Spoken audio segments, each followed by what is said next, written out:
Hello and welcome to our webinar for this week. Lori Reagan will be hosting, and our guest is arriving momentarily, so thank you for your patience as Eitan will be arriving. In the meanwhile, I will be introducing to you Lori Reagan. So Lori is the New York chapter president and vice chair of the executive board of the Endowment for Middle East Truth, and the vice president, treasurer, and board member of Scholars for Peace in the Middle East. She also serves as a board member of Polaris National Security. She previously launched and chaired the American Zionist movement's anti-Semitism, anti-Zionism, and Holocaust denial project. Ms. Reagan retired from 30 years of the practice of law in April of 2018, prior to which she worked as a senior counsel in the capital markets practice of White & Case, LLP in New York City. Born and raised in Baltimore, Maryland, Ms. Reagan graduated with a BA from Emory University and received her JD with honors from the University of Maryland School of Law. Upon graduation from law school, she moved to New York City, where she focused on bank finance transactions at Otterberg, Steindler, Houston and Rosen PC, and Mayer Brown LLP prior to joining White & Case. In addition to being a frequent and regular contributor to the American Thinker website, Ms. Reagan has also written for the Jewish National Syndicate, the Jewish Voice, the Jerusalem Post, Newsweek, the Jewish Policy Center's In Focus magazine, the Jewish Press, and Hadassah magazine, and her political analyses and insights that have resulted in her articles being linked on many internet news sites, including the Wall Street Journal, National Review, and Lucian. Ms. Reagan also contributed an essay in the book Betrayal: The Failure of American Jewish Leadership. Ms. Reagan frequently speaks on issues pertaining to the U.S.-Israel relationship, as well as other foreign policy and national security matters, including at the United Nations, addressing the rise of global anti-Semitism, and on Capitol Hill, addressing free speech and anti-Semitism on college campuses. She appeared in a televised debate on the JCPOA on NY1, has appeared on I-24 News, and has been a guest on various radio programs, including The Craig Silverman Show, The Thomas Hayes Morrison Radio Show, and Shalom USA Radio. Ms. Reagan is a devoted wife and mother of 3. So thank you for being here. Do you know, I think we're still waiting for an update. Yes, thank you so much for that introduction, Sarah, Grace. I appreciate it. Wow, I sound like I've heard a lot, and I'd like to think that I have, and I'm so proud to be here with the Endowment for Middle East Truth. Everyone, I just wanted to let you know that we are having some technical issues with our panelist, Ambassador Na'eh, and we're working on that. So I'm just going to give the introduction, and hopefully he will be able to join us. Sarah, in the meantime, while I'm giving the introduction, can you coordinate with Karen to help him get a new, here he is. Yep, here he is. Welcome, Eitan. Yeah. That's amazing. Yeah, welcome. Okay, Hello. so thank you for joining. I'm going to do a quick introduction, really brief, and get right into it, because I know our listeners are very anxious to hear your insights. We're going to be, I'm very honored to have Ambassador Eitan Na'eh discussing the regional and domestic implications of the Hamas war, including how we define victory. I want to thank you all for joining and your patience with our delay this afternoon. We couldn't do our work without you, and we greatly appreciate your support. As if we have time at the end, if you have any questions that we can get to that you want to ask the ambassador, feel free to put those in the Q&A chat box at the bottom. I just have to say that I'm truly honored to have the ambassador join us this afternoon. I was privileged to meet Eitan on a recent trip that I took to Israel with the Middle East Forum, and I'm looking forward to having him share his insights with you. He has a long and distinguished career as a diplomat, and he's currently serving as Israel's first ever ambassador to Bahrain. Welcome, Eitan, and thanks so much for joining us. Thank you very much. As you serve as Israel's ambassador to Bahrain and played an integral role in opening up Israel's embassy in Dubai as well, let's begin with a discussion about the Abraham Accords and the timing of October 7th, which was apparently, at least in part, intended to derail normalization with the Saudis and likely also to disrupt the smooth implementation of the Abraham Accords and the positive direction that those partnerships were taking. We'll talk about Saudi Arabia shortly, but can you share with us your insights on what you see as the impact that October 7th and the subsequent war have had on Israel's relations with the existing Abraham Accords signatories? I mean, for instance, I know that you're currently working in Israel as opposed to Manama, the capital of Bahrain. how strained are relations, and is this a reaction to the Arab Street, or is it at the policymaking level? And what do you see as the long-term implications of the Hamas war on Israel's ability to build these relationships with its Gulf neighbors? And I guess I would also add, does that depend on the form of victory that the war takes? Well, thank you very much, Laurie, and thank you for having me. And good evening, everybody, or probably good early afternoon. It's evening here. Sorry for the misunderstanding. Apparently, you moved the clock 1 hour or 1 day earlier than us, so I'm 1 hour behind. But glad to be here. It was a pleasure meeting you and the group in Israel. Well, you were right. I'm here, and certainly every clash, every round, or certainly a war in the Middle East affected and will affect Israel's relations with its Arab friends, Arab countries. That's probably a fact, and probably something that we'll have to factor in to our relationships and the way we build it. I think that it's both. Answering your question, whether it's a reaction to the street or a policy, it is a reaction to the Arab street, and it is a policy that basically says we cannot, on their side, we cannot act as if everything is normal whilst Israel is fighting our brothers, and everything else that we see on our screens that we, certainly here in Israel, don't see.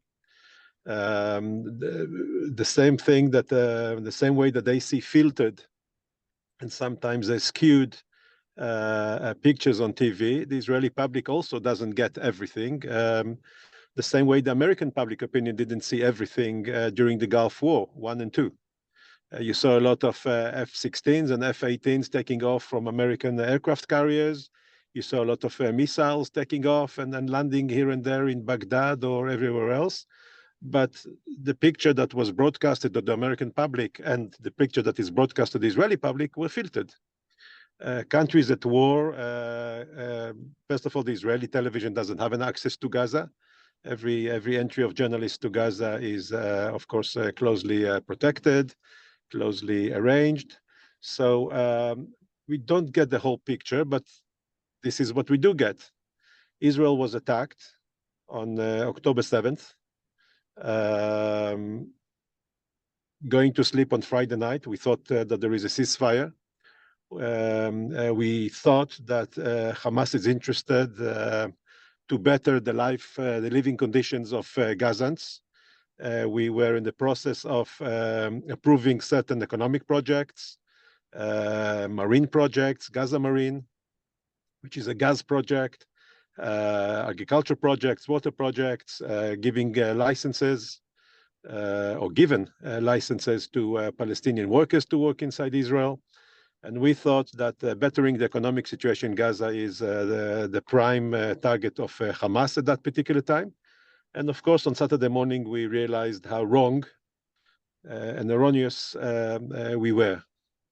But our story, and the story you were there, Laurie, with the group. You saw the story. You saw what happened. You saw the Nova Party. We were in the kibbutz. We went to Sderot. We heard the story about the battles that took place in the streets of Sderot and in the kibbutz. In the kibbutz, it's not the story that the Arab public opinion received. I spent the first 2 weeks of the war in Manama, in Bahrain. And for the Bahrainis and for the general Arab public, the war started on the 8th, not on the 7th. And the little bit that they saw, as a Saudi counterpart told me, the photos that we sent them, the horror films, snippets that we were allowed to show, they called it war pornography. And in a way, refused to believe that this is what happened. And that's what fellow Muslims can do to other human beings.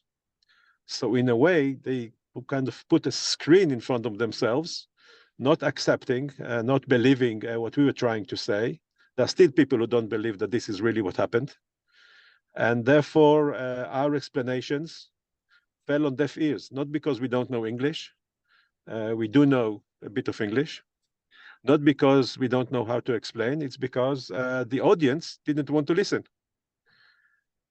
And then the Israeli government has its own public opinion. And the public opinion, shocked and injured, also wanted the government to react. And I said to my hosts at day one, because they asked for calm and for, not to react immediately. And I said, look, there is no way after what happened, even what I knew that happened on Saturday evening, that Israel will not react forcefully. And I said to the foreign minister, we will react with brute force. That is not something that we can sit down and say, okay, let's talk about it.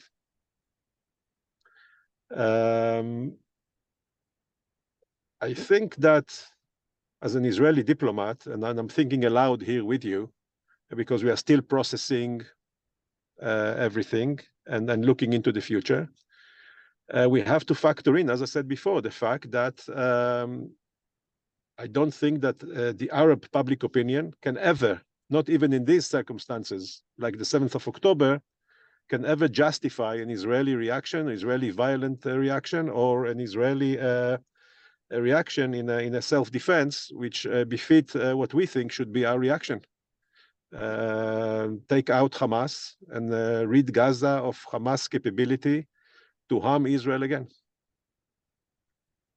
So, I mean, look, one of the things that I was disappointed when we were at the foreign ministry and we were seeing portions of the 47-minute film, and I shared, I think that 47-minute film should be shown everywhere, and I don't care who calls it pornography, war pornography. The fact of the matter is Hamas terrorists chose to film their atrocities, and I think the entire world should be shown that. So I hope that at some point Israel does change its views on how widely it should be shown to the world at large.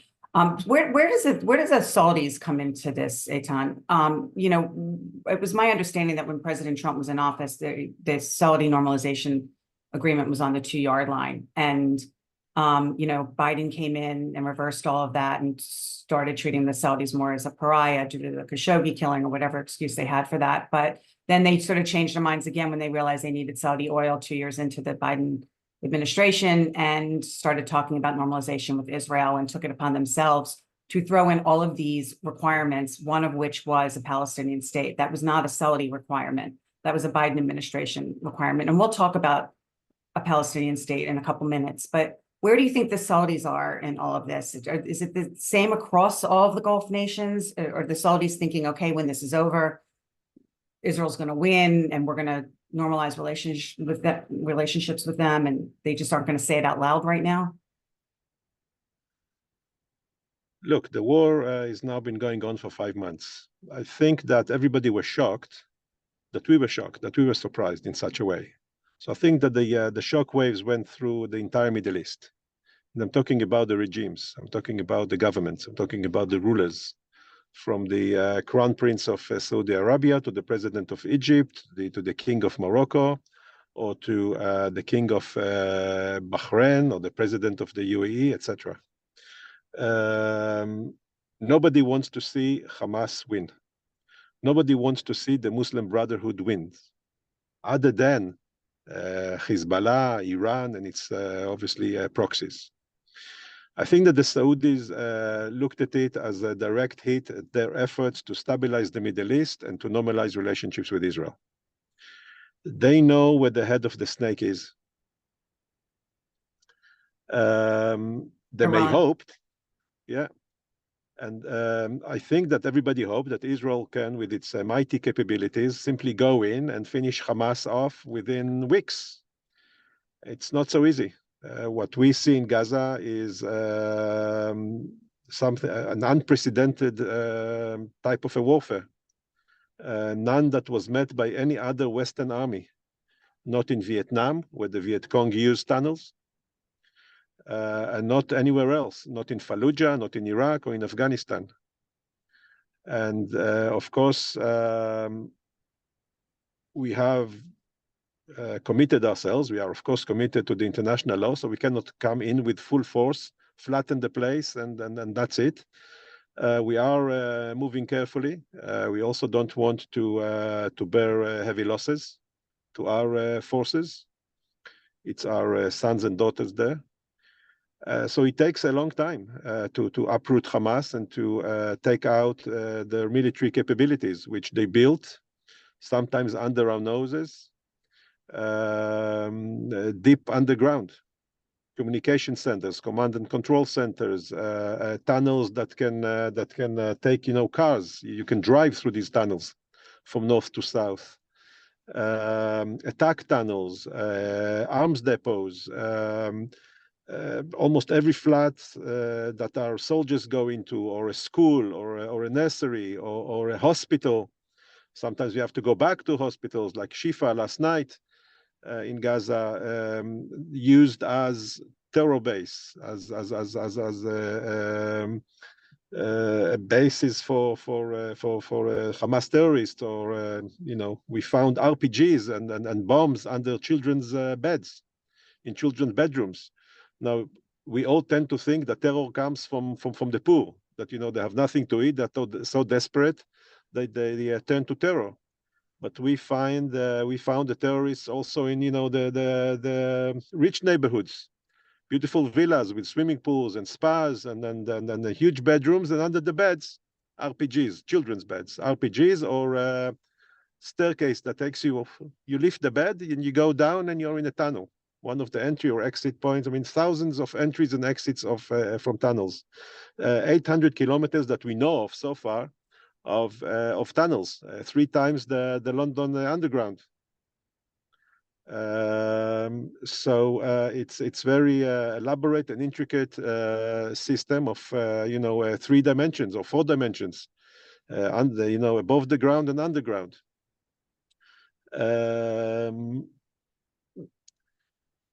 So look, it takes us time, and I don't think that the Arab regimes can sustain that longer period.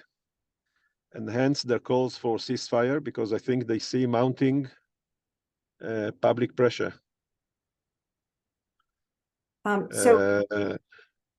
Yeah, please. Well, so I was going to, you had said something that I found very insightful when we were together in Israel. When you spoke to our group, you mentioned that the Arabs don't understand Israelis. They tolerate them because they have to, because Israel is strong and not going away. You mentioned that to the Arabs, the Abraham Accords meant that Israel was joining the Middle East. However, Israel views itself as part of the West. And I found that really fascinating and something I had never considered. So can you elaborate on what you meant and what this means in perhaps both the short and long terms for Israel's integration into the region? It's an interesting question, which I think we will have to think deep about. As we signed the Abraham Accords, for many Arabs, or for many Arab countries, and it will be increasingly so probably when we sign normalization accords with the Saudis and maybe the Kuwaitis and maybe with others, that in their eyes we are part of the Middle East, and we are part of the Middle East power struggles between regimes. We will be part of the Middle East makeshift, of shifting powers and pacts and alliances. That's one where Israel's self image is a Western country, or a part of the West. We like to liken ourselves to our value system to America or to Europe. And we found out that our Arab neighbors sometimes talk to us as us and the Americans. So us, and look at those Americans, or us and look at those Europeans. Suddenly we are part of this Middle East us, which I admit that first time that it was spoken to me in such a way surprised me as well. So in a way, I think that they're also kind of, probably confused about where is Israel. Israel is part of the West. Israel is part of us, of part of the wider Middle East.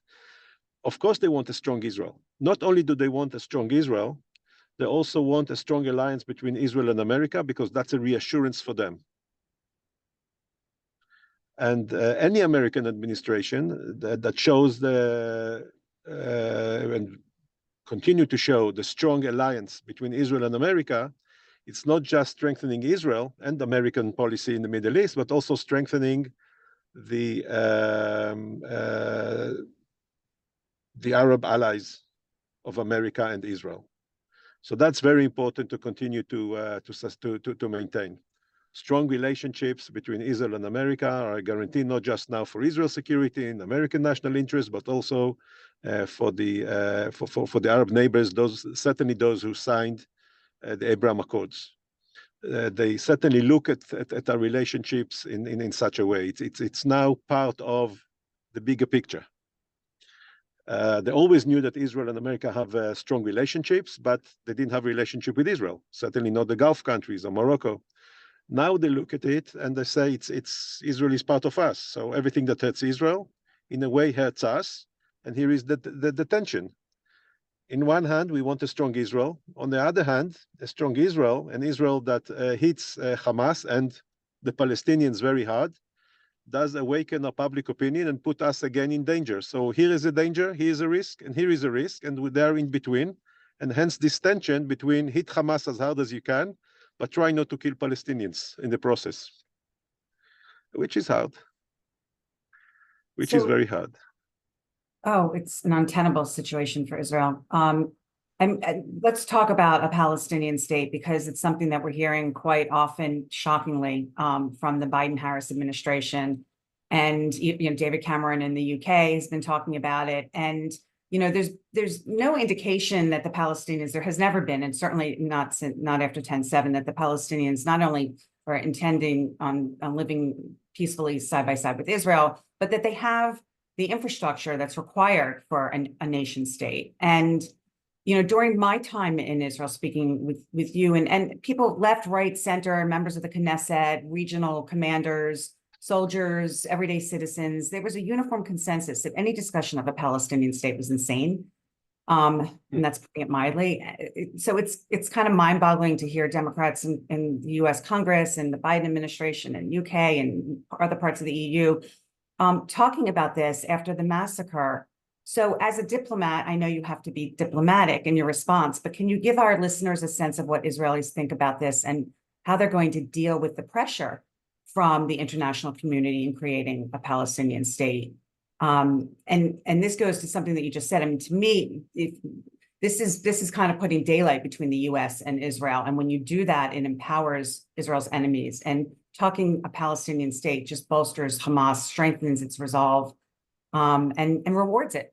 So where are the Israelis on this, and how to deal with this?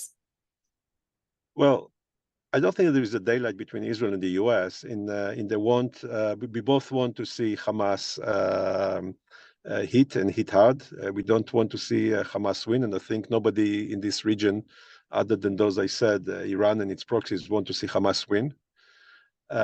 The question is how, and all the other questions that arise. But I think that the basic interest of of everybody in the West, in America, of course, in Israel, is to rid Gaza of Hamas. But it's not an easy task. There are those in Israel who say that Hamas is Gaza and Gaza is Hamas, and go and separate the two. It's like when you take a wallpaper off the wall and half of the wall coming off, or more. I mean, it's very hard to separate the two. You've been to Israel, you saw the mood, the feeling. You met the parents of hostages. You saw the people. You saw the resolve. I mean, you really had a very good visit in terms of gauging the sense of Israel, even if for a short visit. But we were shocked. We were surprised. We are grieving. We are wounded. We were humiliated. We were surprised. We have a lot of questions that we need to ask ourselves, and we are at war, and an unprecedented kind of war.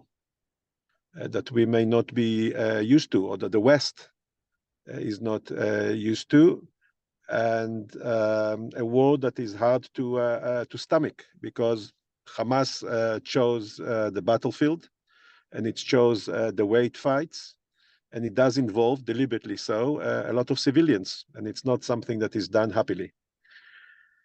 I think that what the Palestinians do time and again is to show us how little we can trust at the moment any agreement with them. They now want ceasefire. We had a ceasefire until the 7th of October, 6:28 in the morning. We had a ceasefire.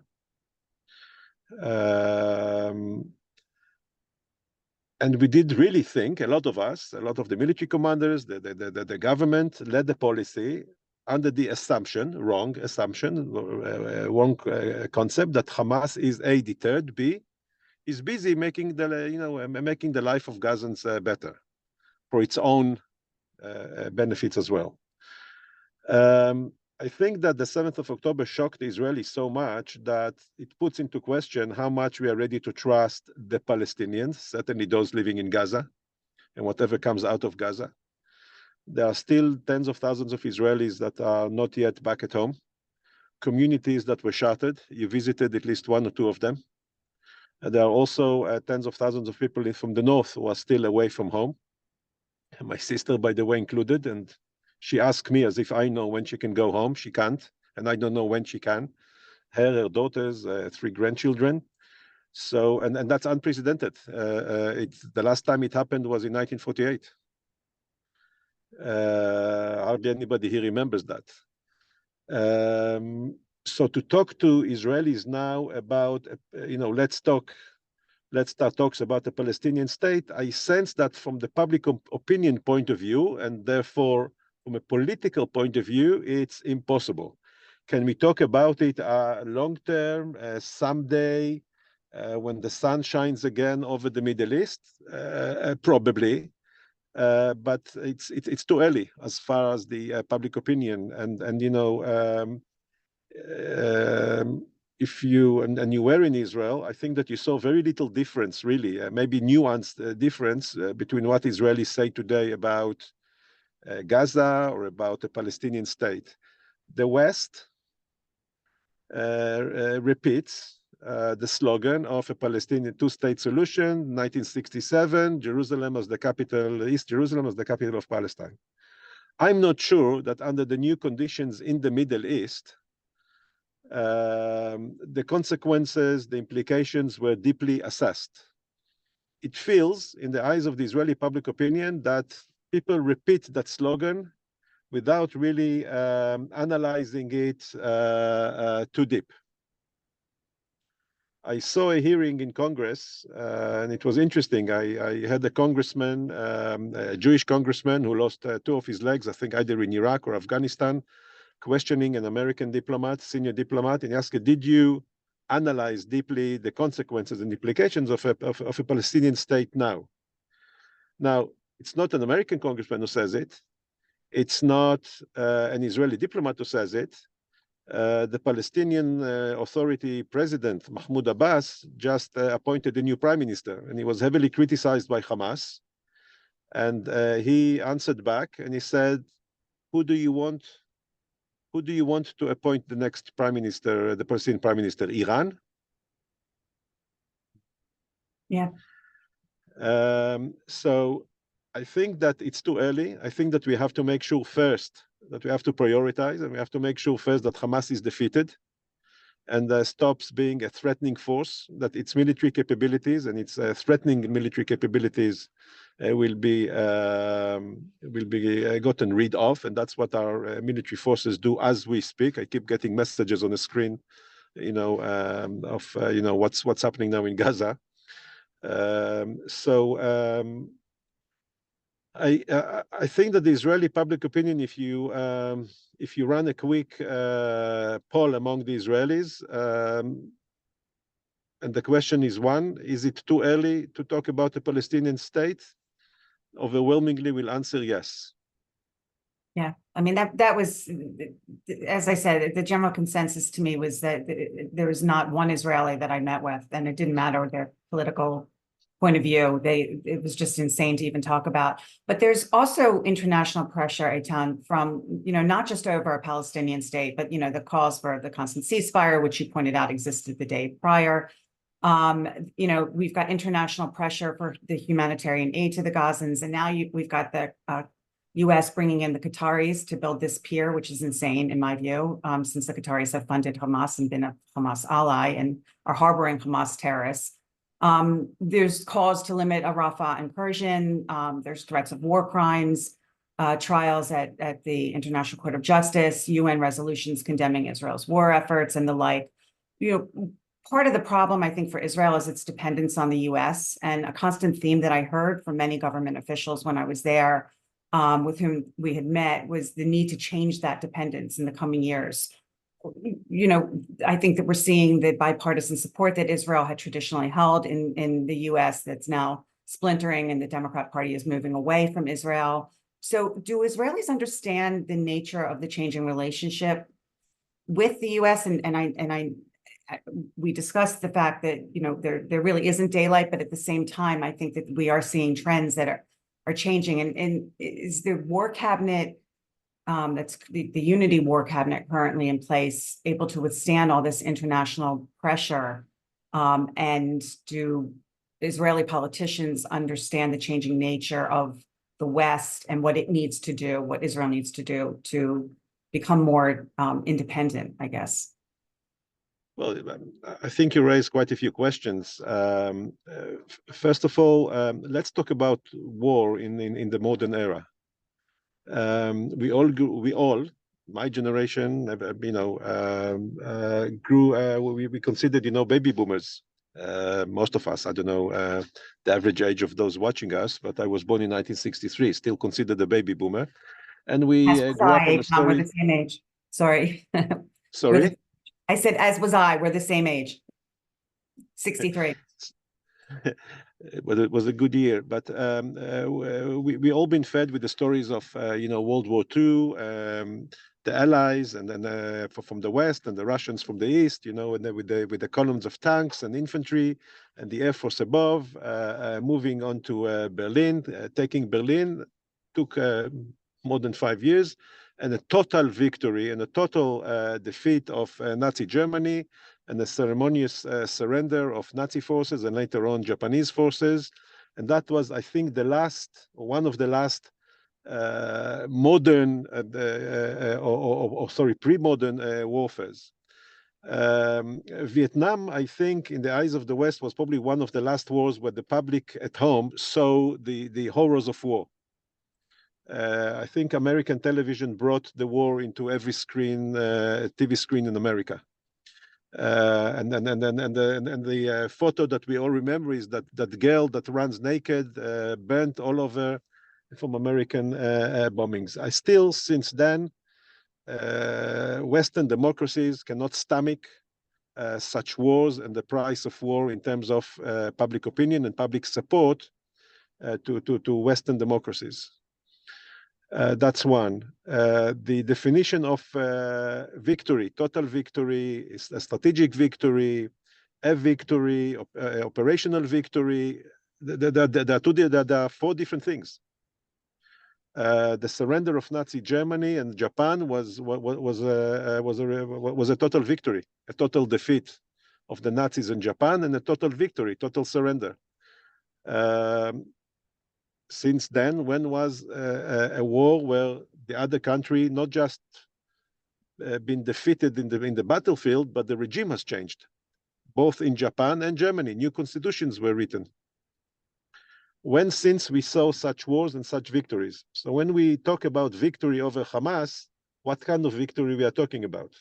Because that will define the future relationships with a Palestinian authority that will come out in Gaza or the West Bank, a Palestinian authority, not necessarily the Palestinian authority, okay? So that's a question that is not yet answered. And I don't think that the West and the Western public opinion has kind of understood or that we wholly understand the meaning of what we've seen, the difference in the way we conduct wars in the modern era.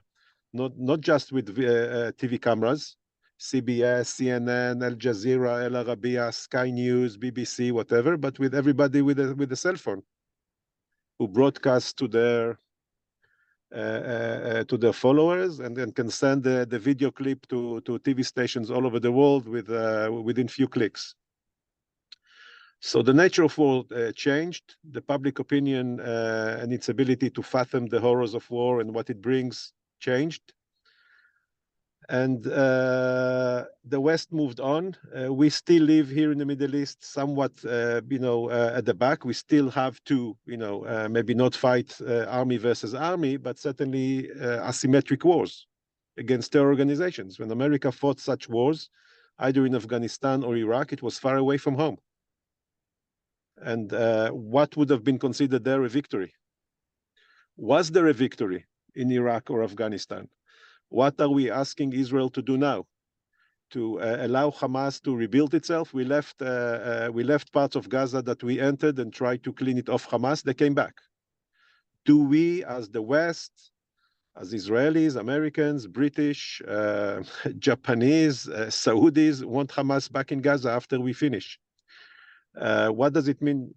What does it mean? So it's not clear. I think it's a different kind of war. It's a war that is conducted on different conditions, circumstances. The public opinion is being fed through various means of media, Twitter, TikTok, Instagram. What is true, what is not, what is fake, what is not. I hosted today, I'm coming now, I'm at the airport because I escorted a guest from the Gulf. I took her to Jerusalem, to the promenade, where you can see the whole of Jerusalem. And at 12 o'clock, she heard the call for prayer during Ramadan. And she started to cry. And I said, why are you crying? He said, I realized that all our lives, we've been fed with lies. We were told that you're not allowed Muslims to pray on the Temple Mount. And here I am in Jerusalem, an Arab, and I hear in my own ears the call for prayer from Al-Aqsa, calling the believers to pray and starting to citing from the Quran. And she was crying. She was very emotional. She started to cry, a Muslim, a Shiite mother. And she said, we've been lied to. Our people lied to us.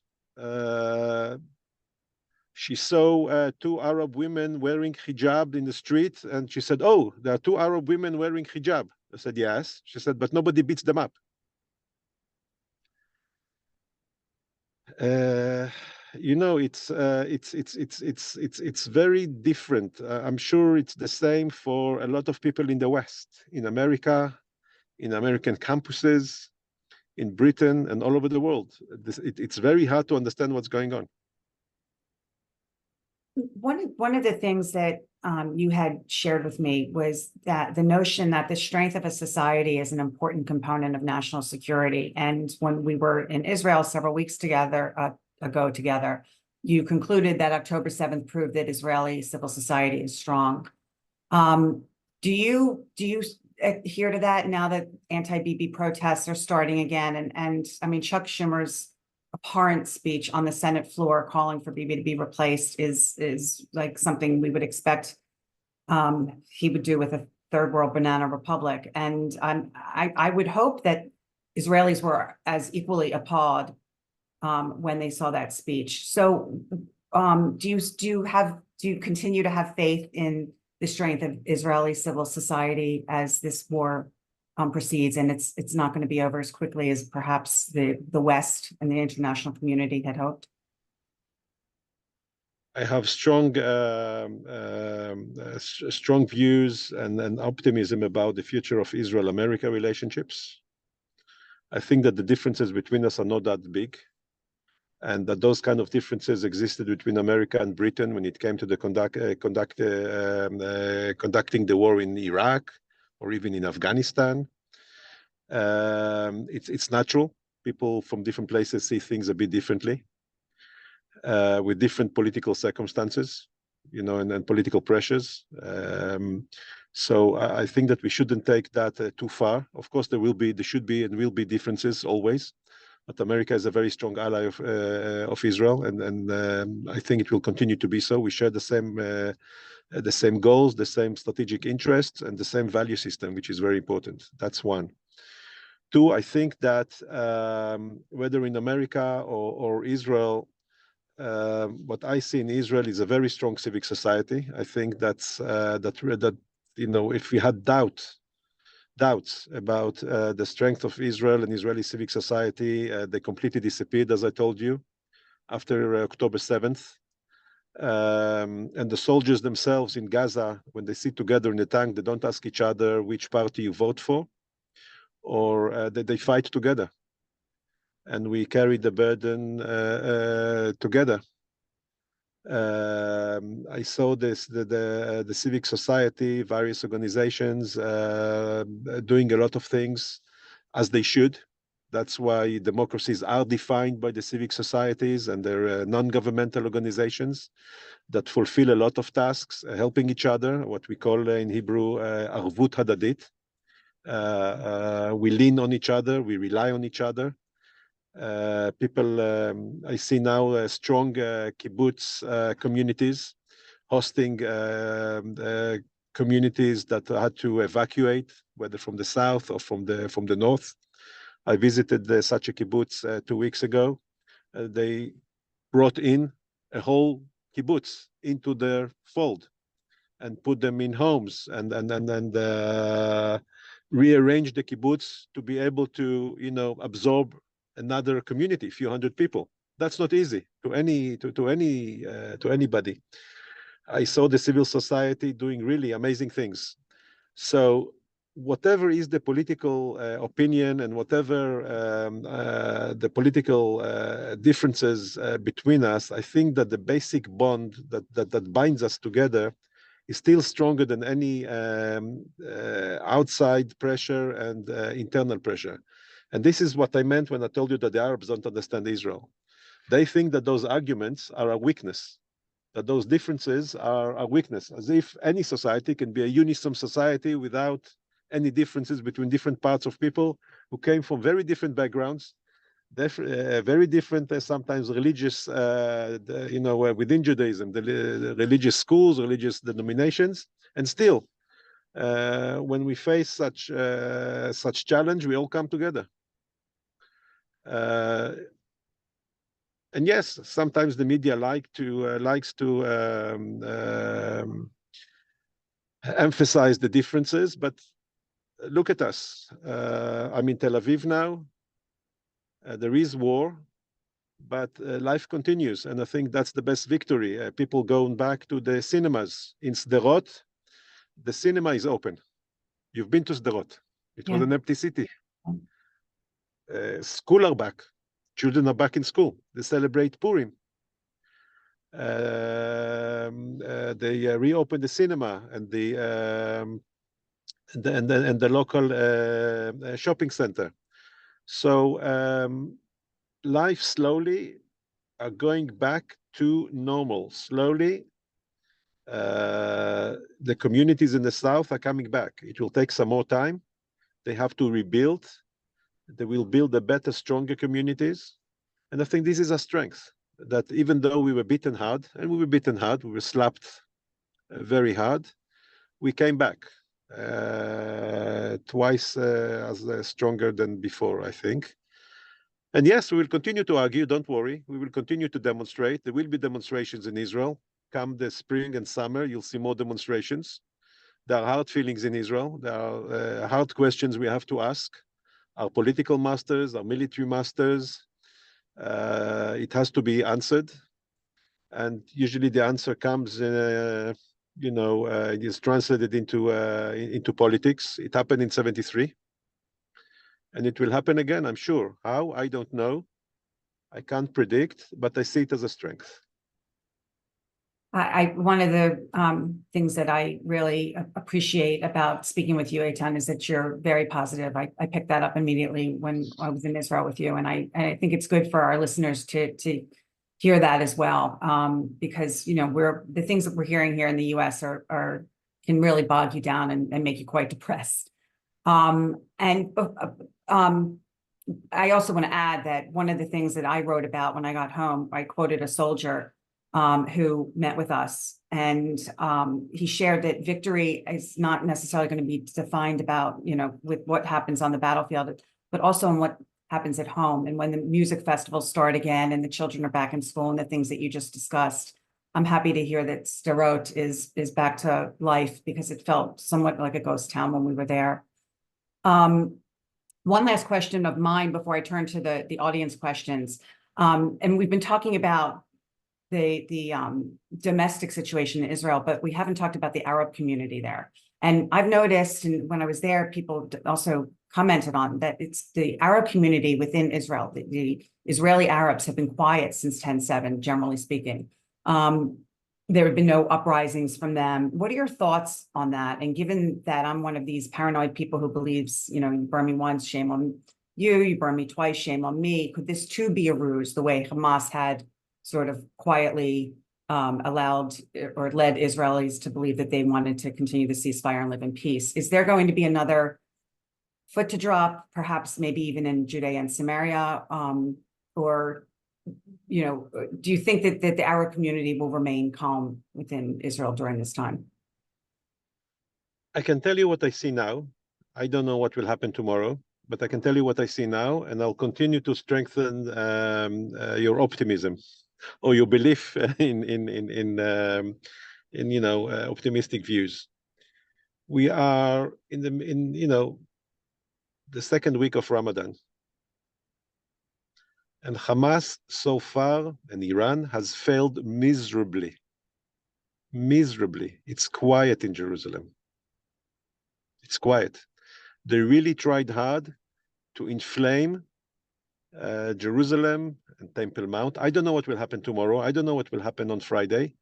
But the first Friday, we were all looking like anticipating to see what happens, and every night since.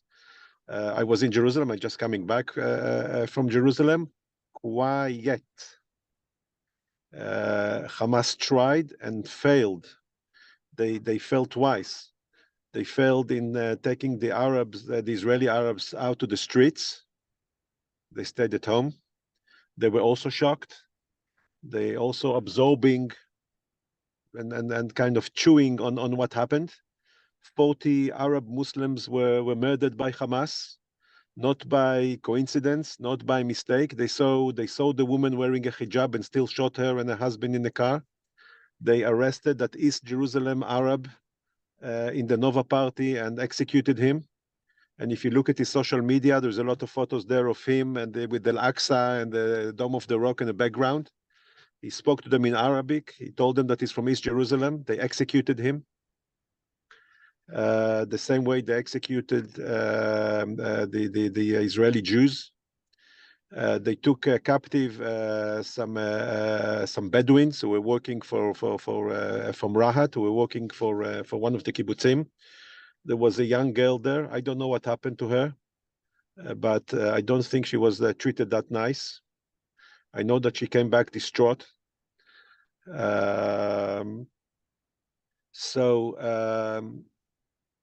I don't think that the Arab Israelis feel different than the Israelis. Yes, there are calls, by the way, by the some Jews, some probably radical left Jews as well, that celebrate Hamas's victory. But I think overall, the Arab street in Israel showed maturity, shock, and the kind of common sense of fate. Hey, they don't just shoot Israelis, they shoot us as well. We are Arabs. They told them they are Arabs. They still shot them. They saw that they are Muslims. They still shot them. Back in the UN a few days ago, an Israeli Arab whose son is being held in Gaza as a hostage got hold of the Palestinian ambassador in New York, just out of the UN Security Council debate, and he told him, I fast like you. I'm a Muslim like you. What is it? What are you doing? What is my son doing in Gaza?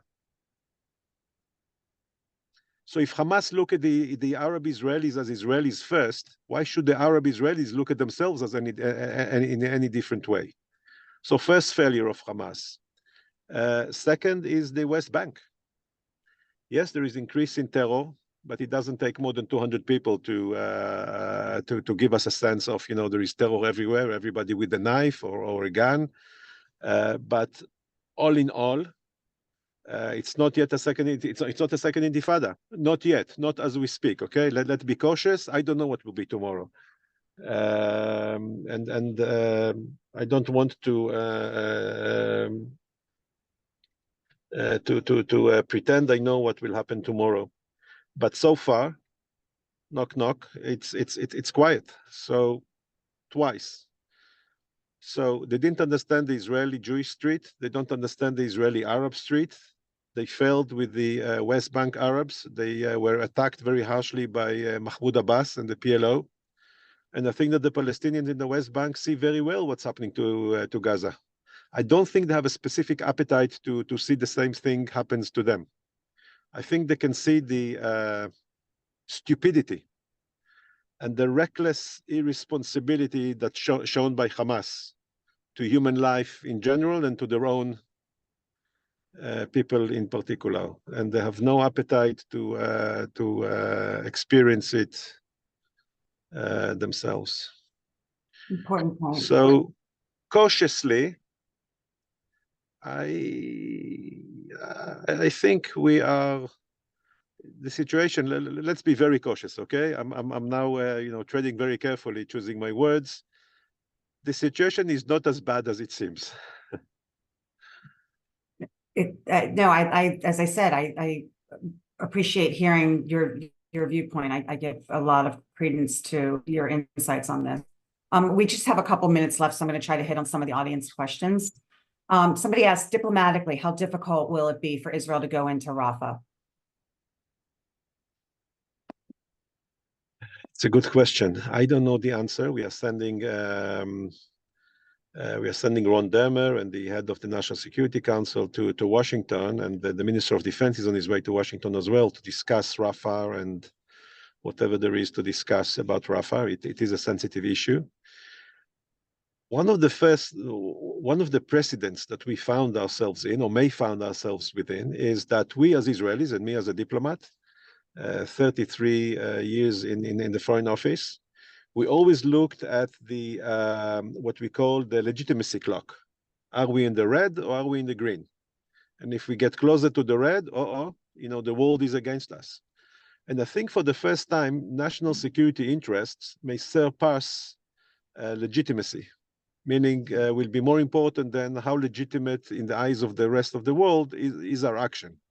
That might be the case. At least these are where how I read the statements from our leadership, from the Prime Minister down, that we may have to act to protect our national interest, national security interest, in spite of the fact that we'll be on the red side of the clock in terms of international legitimacy, simply because, sorry guys, we have to protect ourselves, and I think, probably know better how to do that, because right or wrong, we will bear the consequences. Yeah, it's a terrible situation. Someone asked, in 1973, Israel succeeded in implementing Ben-Gurion's doctrine of best defense is going on the offense by persuading Egypt's leaders that their own citizens will suffer terribly unless they cease fire. How can Israel accomplish this when Hamas leaders want their civilian suffering to increase and to depict Israel as a pariah state? It's a good question, and I'm not sure that I have the answer. I think the answer is still a question mark. It's a right question. When you fight an army and you fight against your enemies, but they are at least somewhat responsible. Look, the Syrians are and were our fiercest enemies. Refused to sign a peace accord with Israel, attacked us together with the Egyptians, but learned the hard lesson that it's not such a good idea to attack the Jews on Yom Kippur or any other time, and an attack that caused them serious defeat. We destroyed 3/4 of the armed forces. We were 40 kilometers from Damascus, and since then, the Syrian border was the quietest borders among any other border that Israel of Israel. That is responsibility. Yes, Assad was a vicious enemy, but he was a responsible leader. He cared about his people and about his army and about his country. The Palestinians or Hamas don't have the same sense of responsibility. Recklessness is what really how you can define the behavior. They don't care. How you fight against people who have no sense of responsibility, none whatsoever. Vicious or not, there is time to surrender, and Hamas can end the war. Hamas can surrender, send back the hostages, and the war is over. They don't do it, and you're right, they don't care about their civilians, and it puts all of us in very hard situation because we have to continue to fight, pay the price. They pay the price. The civilians, Palestinian civilians, pay the price. What is the alternative? Another October 7? Yeah. They told our hostages, don't go back home. We will come back. Do we want them back? No. Yeah. I'm going to ask you one final question, which is, I'm sure requires some of your diplomatic skills to answer. There's a school of thinking here that the current administration does not share Israel's view of Iran, but rather seeks a realignment and rapprochement with the current Iranian regime. How can you be confident of shared goals with the U.S. with this basic difference in understanding, which led to tolerance of the Iran nuclear program as well as Iran's proxy strategy? Again, a good question, because if you ask an Israeli, you ask an American, you're asking two different creatures. We in Israel are way closer to Iran. We way smaller. The Iranians want to destroy Israel. If you sit in, I don't know, somewhere in Middle America, in Wichita, how bothered are you about that? You know, I once visited Wichita, and I gave them a very thorough briefing about the situation in the Middle East. And in the end, they listened very carefully and very patiently. It was to the Wichita Eagle. And at the end of a long briefing, they told me, thank you very much for your briefing. You know, we had a touchdown, a hurricane, in the nearby county. So I don't think that your briefing will go into our next, into tomorrow's newspaper. We have other pressing issues on our agenda. So, I extrapolate now, but there is China, there is the competition between the US and China and Russia and other worries and other concerns. I think that the US shares a basic concern from Iran. American presidents, left or right, Democrats and Republicans said time and again that they will not allow Iran to go nuclear. I want to believe them. They know better why. They don't want a nuclear Iran. So I think by definition, we will have some differences of opinions, but at the end of the day, we want the same thing. We don't want to see nuclear Iran. We need to stop Iran. How?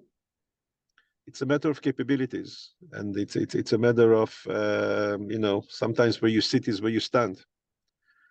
But I think that we have a shared common goal. And I don't think that anybody in American administration, any administration, entertains any thoughts about, the Iranians are actually peaceful, nice people, the Iranian regime, nice, peaceful people. I don't think that we see that or we hear that from our American friends. Let's see. But you are right. It's certainly a matter of concern for both countries. Yeah. And it's a continued conversation that we have with our American friends, British, French.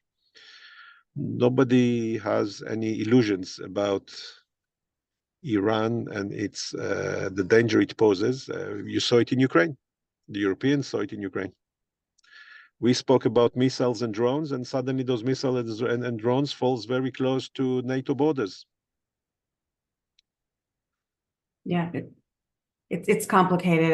I just wish that Chuck Schumer had gone to the Senate floor and called for regime change in Iran instead of Israel. But Eitan, thank you so much for taking the time to join us today. It's sure. Always a pleasure to talk with you. I greatly appreciate your joining us. And To the audience, thank you. And this will be recorded and will be available. Please share far and wide because I think that there's a lot of important information here.